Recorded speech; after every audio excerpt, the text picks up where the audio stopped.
या सभेसाठी आवर्जून उपस्थित असलेले भारतीय जनता पार्टीचे नेते आणि आमदार श्री राणा जगजितसिंह पाटील साहेब यांना मी विनंती करतो की आपण या सभेस संबोधित करावे.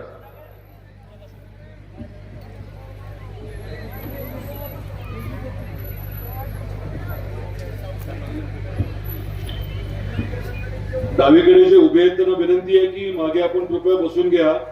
मागे खुर्च्या आहेत, कृपया आपण बसून घ्या. आपल्याला बावनकुळे साहेबांचं मार्गदर्शन, सविस्तर मार्गदर्शन ऐकायचंय. आपल्या डोकी नगरीमध्ये आज आवर्जून आपल्याला मार्गदर्शन करण्यासाठी आपल्या राज्यामध्ये होत असलेले नवीन विकास कामं आणि विषय आपल्यापर्यंत पोहोचवण्यासाठी आलेले अतिशय कर्तव्यदक्ष असलेले आपल्या हक्काचे महसूल मंत्री आदरणीय चंद्रशेखरजी बावनकुळे साहेब, भारतीय जनता पार्टीचे जिल्हाध्यक्ष दत्ताभाऊ कुलकर्णी, उपस्थित असलेले सर्व आदरणीय नेतेगण, सर्व आदरणीय वडीलधारी बंधू भगिनी, खरं तर देवाभाऊंच्या लाडक्या भगिनी, लाडक्या बहिणी आहेत का तरी? त्याच्याबद्दल बावनकुळे साहेब बोलणार आहेत. आणि माझ्या युवक मित्रांनो, आजची आपली ही सभा निवडणुकीच्या अनुषंगाने आपल्याला माहिती आहे, जिल्हा परिषद पंचायत समितीचं मतदान आहे. 7 तारखेला मतदान आहे. आणि या आजच्या सभेच्या माध्यमातून आपल्या सर्वांना आम्हाला विनंती करायची आहे की महायुतीचे आपले जे उमेदवार आहेत त्यांना आपण निवडून द्या. केंद्रात सरकार आता कोणाचं आहे? केंद्रात सरकार माहिती आहे सगळ्यांना कोणाचं आहे? भारतीय जनता पार्टी एनडीएचं सरकार आहे. आपले आदरणीय पंतप्रधान नरेंद्र मोदी साहेब पंतप्रधान झाल्यापासून गोरगरिबाच्या ज्या अडचणी आहेत, माता भगिनींच्या ज्या अडचणी आहेत, जात आणि धर्माच्या पलीकडे जाऊन सबका साथ सबका विकास हे फक्त शब्द न ठेवता आदरणीय मोदी साहेबांनी एक महत्वाचा आपला वैयक्तिक विषय मार्गी लावण्याचं प्रामाणिक काम केलेलं आहे. घरकुलाची योजना असेल, स्वच्छ पाणी देण्याची योजना असेल, गॅसचं सिलेंडर आणि स्टोव्ह देण्याची योजना असेल, शौचालयाची योजना असेल, शेतकऱ्यांना सन्मान देणारं थेट अनुदान असेल, वेगवेगळ्या माध्यमातून माता भगिनींना मिळणारं अनुदान असेल, लाडक्या बहिणीची योजना असेल, लखपती दिदीची योजना असेल, वेगवेगळ्या माध्यमातून सगळ्यांना बरोबर घेऊन विकास साधण्याचं काम चाललंय. कालच अर्थसंकल्प सादर झाला. तुम्ही ऐकलं असेल, 12 लाख कोटीची कामं या वर्षामध्ये आपल्या देशामध्ये सुरू करण्याचे ठरवले. 12 लाख कोटी. आणि स्वाभाविकच आहे, त्यातले बरेचसे पैसे महाराष्ट्राला मिळणार आहेत. महाराष्ट्रात आलेला पैसा आपल्या धाराशिवला देखील आपण अशी अतिशय ताकदीने आणणार आहोत. आज आपल्या जिल्ह्यामध्ये देवेंद्रजींच्या माध्यमातून, आपल्या लाडक्या देवाभाऊंच्या माध्यमातून खूप सारे प्रकल्प मंजूर झाले. हजारो कोटी रुपये आपल्या जिल्ह्याला मिळालेले आहेत. आणि तुमची माझी सगळ्यात महत्वाची जी गरज आहे, शाश्वत पाण्याची गरज आहे, ती आदरणीय देवेंद्रजींमुळे आता पूर्ण होत आहे. आपल्याला आठवत असेल, हा तेरणा कारखाना आपल्या उस्मानाबाद, जुन्या उस्मानाबाद जिल्ह्यामध्ये, म्हणजे लातूर आणि धाराशिव एकत्र असताना त्या जिल्ह्यामध्ये एकच साखर कारखाना होता आपला तेरणा. त्या काळामध्ये ऊस कमी पडायचा. 1250 टीसीडीचा कारखाना होता. ऊस कमी पडायचा, कर्नाटकातनं ऊस आणावा लागायचा. आठवतं कोणाला? आणि आता परिस्थिती काय आहे? प्रचंड प्रमाणामध्ये ऊस आहे, बागायती क्षेत्र वाढलंय, मोठ्या प्रमाणात साखर कारखाने झालेत, गुळ पावडरचे उद्योग झालेत आणि आपल्या भागामध्ये आर्थिक सुबत्ता आली. शेतकऱ्याच्या घरात जेव्हा पैसा जातो तेव्हा स्वाभाविकपणे ग्रामीण भागामध्ये तो पैसा फिरतो. कारण शेतकरी काय आलेला पैसा स्वतःच्या घरात ठेवत नाही, वेगवेगळ्या माध्यमातून आपल्या गावात तो पैसा फिरतो. हे सगळं का झालं? कारण डॉक्टर पद्मसिंह पाटील साहेबांनी पाणी अडवण्याचं काम केलं. पाऊस पडला, आधी पाणी वाहून जायचं. डॉक्टर साहेबांनी प्रचंड प्रमाणामध्ये केटीवेर केले, साठवण तलाव केले, पाझर तलाव केले आणि त्याच्यामुळे पाणी अडायला लागलं. डॉक्टर साहेबांनी अजून एक महत्वाचं काम केलं, ते म्हणजे आपल्या हक्काचं पश्चिम महाराष्ट्रातलं 21 टीएमसी पाणी त्याला मंजुरी मिळवून घेतली. मंजुरी मिळवली खरी, परंतु प्रत्यक्षात पाणी आलं का? पाणी आणण्यासाठी जर कोणी आपल्याला मदत केली असेल तर ती आदरणीय देवेंद्रजी फडणवीस साहेबांनी. 2022 मध्ये आपलं सरकार आलं तेव्हा देवेंद्रजींनी पहिल्या बैठकीमध्ये, उपमुख्यमंत्री होते, जलसंपदा मंत्री होते, पहिल्या बैठकीमध्ये आपला हा विषय घेतला, त्याला मंजुरी मिळवून घेतली आणि काम देखील आता चालू आहे. पहिल्या टप्प्यातलं पाणी महिन्याभरामध्ये रामदऱ्यात येणार आहे. तिथून तुळजापूर, उमरगा आणि लोहाऱ्याला जाणार आहे. दुसरं काम बोगद्याचं चाललंय, त्याच्यातनं पाणी परांडा आणि भूम करत वाशी आणि कळंबला येणार आहे आणि कळंबून पुढे ते धाराशिवला येणार आहे. याच्या पुढे जाऊन आदरणीय देवेंद्रजींनी एक वेगळा विषय हातात घेतलाय. 18,000 कोटीचा प्रकल्प, कोल्हापूर आणि सांगलीचं पुराचं पाणी 100 किलोमीटरचा बोगदा करून आपल्या धाराशिवला, आपल्या मराठवाड्याला आणण्याचा प्रकल्प आता जागतिक बँकेबरोबर चर्चा करून सल्लागार नेमून ते काम जे आहे ते लवकरच सुरू करण्याची प्रक्रिया सुरू झाली. देवेंद्रजींचं आपल्या जिल्ह्याकडे प्रचंड लक्ष आहे. दुष्काळी भाग ही आपली जी ओळख आहे ती पुसून काढण्याचा त्यांनी पण घेतलेला आहे. ठरवलंय की येणाऱ्या काळामध्ये धाराशिव जिल्ह्यामध्ये कधीच दुष्काळ येणार नाही. मराठवाड्यामध्ये दुष्काळ हा शब्दच वापरला जायची गरज पडणार नाही, अशा अनुषंगाने काम चालू आहे. हे सगळं काम करत असताना तुमची माझी देखील जबाबदारी वाढली आहे. आई तुळजाभवानीचं मंदिर आणि परिसरासाठी जवळजवळ 2,000 कोटी रुपये मंजूर केले. काम सुरू झालंय. त्या कामाच्या माध्यमातून पुढच्या काही वर्षामध्ये शिर्डी आणि तिरुपती सारखं आपलं तुळजापूर होणार आहे. सध्या 1.5 कोटी भाविक तुळजापूरला येतात, परंतु पुढच्या काळामध्ये रेल्वे आली, रेल्वेचं काम चालू आहे, त्याला 3,000 कोटी रुपये मंजूर आहेत. हे मंदिराचं परिसराचं काम चालू आहे आणि पुढच्या काही वर्षांमध्ये 1.5 कोटीची ही संख्या जवळजवळ 5 कोटीपर्यंत जाणार आहे. तुम्ही म्हणाल त्याचा आम्हाला काय फायदा? ढोकीला काय उपयोग, येडशीला काय उपयोग, अंबेजोगाईला काय उपयोग, तळाला काय उपयोग? परंतु आपण समजून घ्या, शिर्डीला जेव्हा विकास झाला, तिरुपतीला, तिरुमलाला जेव्हा विकास झाला, तो मर्यादित तेवढ्या गावापुरता झाला नाही. खूप मोठ्या प्रमाणामध्ये हॉटेलची इंडस्ट्री आली, हॉटेल उघडले, रेस्टॉरंट उघडले, मोठे मोठे आणि छोटे व्यवसाय मोठ्या प्रमाणात वाढले. बरोबर तेच आपल्या जिल्ह्यात होणार आहे. तुळजापूर हे अर्थकारणाचं केंद्र होणार आहे. आज तुळजापूरला दररोज 1 कोटी रुपये तरी येतात. पुढच्या काळामध्ये दररोज हे 1 कोटीचे 5 कोटी होणार आहेत आणि आपल्याला मोठ्या प्रमाणात मुलांना, मुलींना तुळजापूरच्या या विकासाच्या माध्यमातून जिल्ह्यातल्या मुलांना, मुलींना रोजगाराची संधी उपलब्ध होणार आहे. याच्या बरोबरीने MIDCचे मोठे प्रकल्प आपण हातात घेतलेत. तारा नावाचा प्रकल्प माळुंबराला घेतलाय, जवळजवळ 1200 एकरचा तो प्रकल्प आहे. आपण कौडगावला टेक्निकल टेक्सटाईल पार्क करतोय, तिथे 50 मेगावॉटचा सोलरचा प्रकल्प कार्यान्वित झालाय.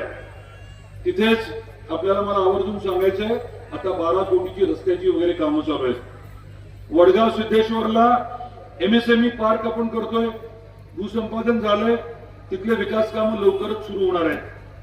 तेरखेड्याचा आपला जो फटाक्याचा उद्योग आहे तो आपण पलीकडे वाशीला नेतोय. 1000 एकरवरती वाशीला आपण नवीन MIDC तिथे प्रस्तावित केली आहे, त्याचं देखील काम आता लवकरच सुरू होईल. या माध्यमातून आपल्या जिल्ह्यात अतिशय मोठ्या प्रमाणामध्ये रोजगार निर्मितीवर आपण भर देतोय. आपल्या शेजारचं गाव तेर आपल्याला माहिती आहे. तेरला देखील आपण नियोजन केलंय. तेरचं जे महत्व आहे, प्राचीन तगरचं महत्व, आपल्या काकांचं समाधी मंदिर असलेलं तेरचं महत्व वाढवण्याचं आपण ठरवलंय. साधारण 100 कोटीची गुंतवणूक तिथे आतापर्यंत झाली आहे. पुढच्या काळामध्ये जवळजवळ 200 कोटीची गुंतवणूक होणार आहे. आणि तेरला देखील मोठ्या प्रमाणात पर्यटक येतील, भाविक येतील. यासाठी 300 कोटीचा रस्ता तुळजापूर ते तेर हा रस्ता देखील आपण आता काम चालू केले. मी हे सगळं का सांगतोय? कारण या माध्यमातून आपण आपल्या जिल्ह्याचा आर्थिक चेहरामोहरा बदलतोय. आपल्या भागातल्या मुलांना मुलींना इथेच रोजगार मिळवून देण्याचा आपला प्रयत्न चाललाय. त्याला चांगलं यश मिळते. शेजारी येडशी आहे, तुम्हाला माहिती आहे, तिथे रामलिंगचं अभयारण्य आहे. त्या जंगलामध्ये आपण आता सुरुवातीला 6 कोटी आणि टप्प्याटप्प्याने अधिकचे 12 कोटी गुंतवतोय. तिथे देखील पर्यटनाला मोठी चालना देऊन आपल्या भागातल्या मुलांना मुलींना रोजगार उपलब्ध करतोय. पुढच्या टप्प्यात तिथे अजून एक 40-50 कोटी खर्च करून तिथे राहण्याची सोय करतोय. पर्यटक येतील, बाहेरच्या जिल्ह्यातले लोक येतील आणि त्या निमित्ताने आपल्या मुलांना काम मिळेल अशा पद्धतीचं आपलं नियोजन आहे. हे मी यासाठी आपल्याला सांगतोय कारण हे सगळं शक्य झालंय ते केवळ आपलं सरकार असल्यामुळे. केंद्रात आपलं सरकार आहे, राज्यात आपलं सरकार आहे. मग जिल्हा परिषदेमध्ये सरकार कोणाचं पाहिजे? आपलंच पाहिजे. बरोबर आहे. सत्ता असताना ज्या लोकांनी आपल्यासाठी काही केलं नाही ते लोक सत्ता नसताना काय करू शकणार आहेत? विचार करा तुम्ही. जे आपले विरोधक म्हणून फिरतात ते खरोखर आपल्याला न्याय देऊ शकतात का? एखादी मोठी योजना, एखादा मोठा निधी आणू शकतात का? आपल्या गावातली कुठली अडचण ते सोडू शकतील का? याचा देखील निश्चितपणे आपल्याला विचार करावा लागणार आहे. आपण ढोकी गावात आहोत.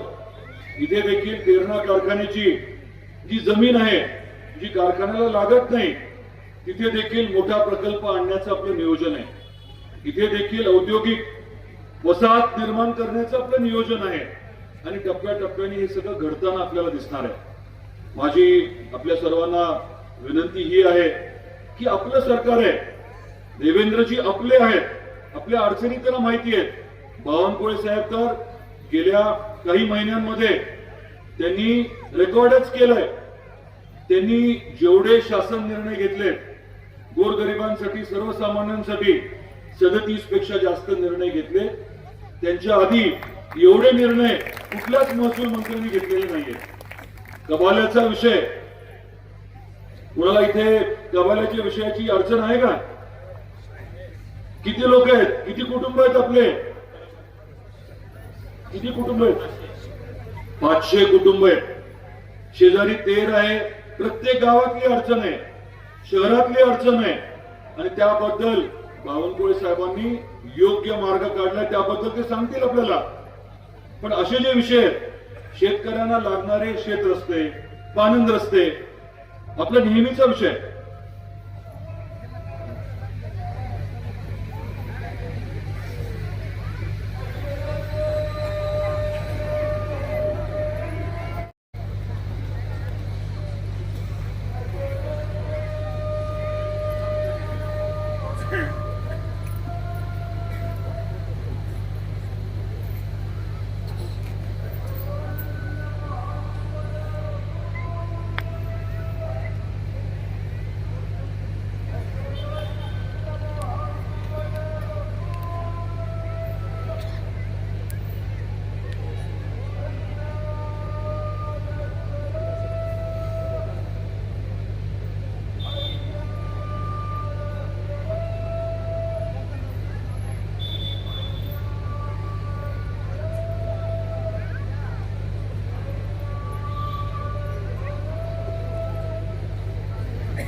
डोकीमध्ये आपल्या या ग्रामपंचायतीच्या क्षेत्रामध्ये 1600 घरकुलं मंजूर झाले.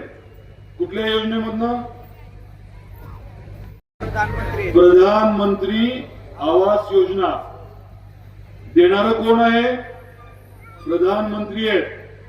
जात धर्माच्या पलीकडे जाऊन प्रत्येकाला हक्काचं घर मिळावं ही आपल्या आदरणीय पंतप्रधानांची धारणा आहे, भावना आहे आणि कृती आहे.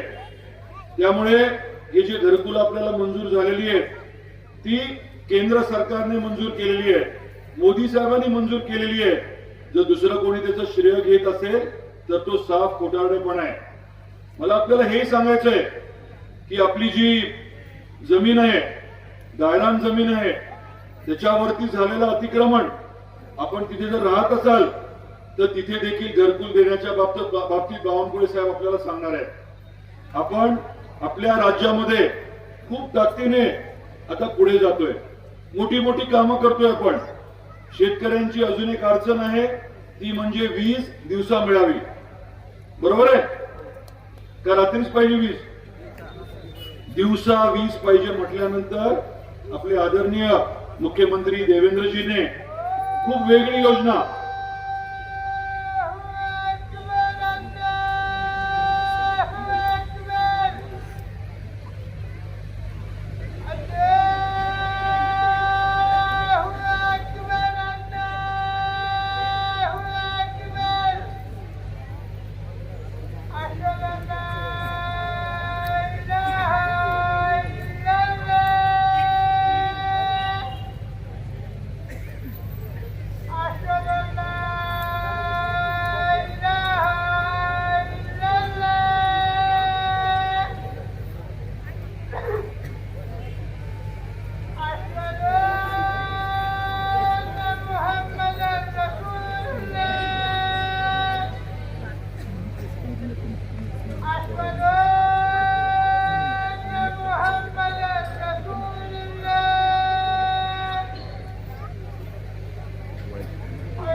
आपलं महायुती सरकार जे आहे देवेंद्रजी फडणवीस साहेब करतायत आपल्याला माहिती आहे. त्यांच्या बरोबरीने शिंदे साहेब आहेत आणि परवाच्या दुर्दैवी घटनेनंतर सुनेत्रा आत्या या आपल्या उपमुख्यमंत्री म्हणून काम बघतायत. आपल्या धाराशिवची आपली तेरची कन्या उपमुख्यमंत्री झाली आहे. आपल्याला सर्वांना हे समजून घेणं गरजेचं आहे की प्रचंड दुःखाचं डोंगर कोसळला असताना, भयानक सगळी परिस्थिती असताना आपली जबाबदारी आणि आपलं कर्तव्य हे लक्षात घेऊन डॉक्टर पद्मसिंह पाटलांची बहीण जी आहे ती कर्तव्याला लागलेली आहे. आपण त्या बाबतीमध्ये सर्वांनी अभिमान बाळगायला हवा, ताकदीने साथ द्यायला हवी आणि येणाऱ्या काळामध्ये आपल्या या पूर्ण परिसराचा विकास करत असताना तुमच्या सर्वांची मदत जी आहे ती महायुतीला पाहिजे. आपल्याला 7 तारखेला मतदान करत असताना जे काही मी आता बोललोय, बावनकुळे साहेब जे बोलतील याच्यावरती अतिशय गांभीर्याने विचार करायचा आहे, त्याच्याबद्दल चर्चा घडवायची. आपलं मतदान म्हणजे काय? शब्दच त्याच्यामध्ये दान आहे, पवित्र काम आहे. आपण केलेलं दान अयोग्य व्यक्तीला जर गेलं तर त्याचा काही फायदा होत नाही, पुण्य मिळत नाही, तुम्हालाही माहिती आहे. आपल्याला मतदान अशा पद्धतीने करायचंय की त्याचा पुढचे 5 वर्ष आपल्याला फायदा व्हावा. त्या मतदानाच्या माध्यमातून ज्याला तुम्ही निवडून द्याल तो महायुतीचा पाहिजे. आणि महायुतीचा असल्यानंतर मग पंचायत समिती, जिल्हा परिषदच्या योजना, आपल्या राज्य सरकारच्या योजना, येणारा निधी हा आपल्या विकास कामांसाठी निश्चितपणे आपल्याला मिळणार. हे काही मी वेगळं आपल्याला सांगण्याची गरज आहे असं मला वाटत नाही. परंतु येणाऱ्या 7 तारखेला तुमचं सहकार्य यासाठी लागणार आहे, कारण फक्त या महायुतीच्या उमेदवारांना आपल्याला निवडून द्यायचं नाहीये, तर विक्रमी मताधिक्याने निवडून द्यायचंय. तुम्ही जेवढ्या ताकदीने निवडून द्याल त्याच्या 10 पटीने विकास जे आहे त्याला गती मिळणार आहे. योजना मोठ्या प्रमाणात येणार आहे. आपल्या डोकीचा, आपल्या परिसराचा, आपल्या तालुक्याचा, आपल्या जिल्ह्याचा कायापालट होणार आहे. त्यामुळे अधिक न बोलता मी पुनश्च आपल्याला हीच विनंती करतोय की प्रत्येक क्षेत्रात प्रचंड मोठं काम चाललंय. आपण रस्त्याच्या बाबतीत मोठी कामं करतोय, पाण्याच्या बाबतीत मोठी कामं करतोय, उद्योग व्यवसाय मोठ्या प्रमाणात आणतोय, आपण पर्यटनाच्या माध्यमातून रोजगार निर्मितीवर काम करतोय. आपल्या धाराशिवला 500 खाटांचे 2 मोठे दवाखाने उभे करतोय. 350 डॉक्टर आपल्या धाराशिवमध्ये रुग्णाच्या सेवेसाठी उपलब्ध करतोय.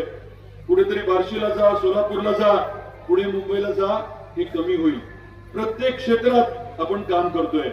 माता भगिनींना देखील मदत करण्याच्या अनुषंगाने खूप योजना आहेत, त्याबद्दल बावनकुळे साहेब बोलतीलच.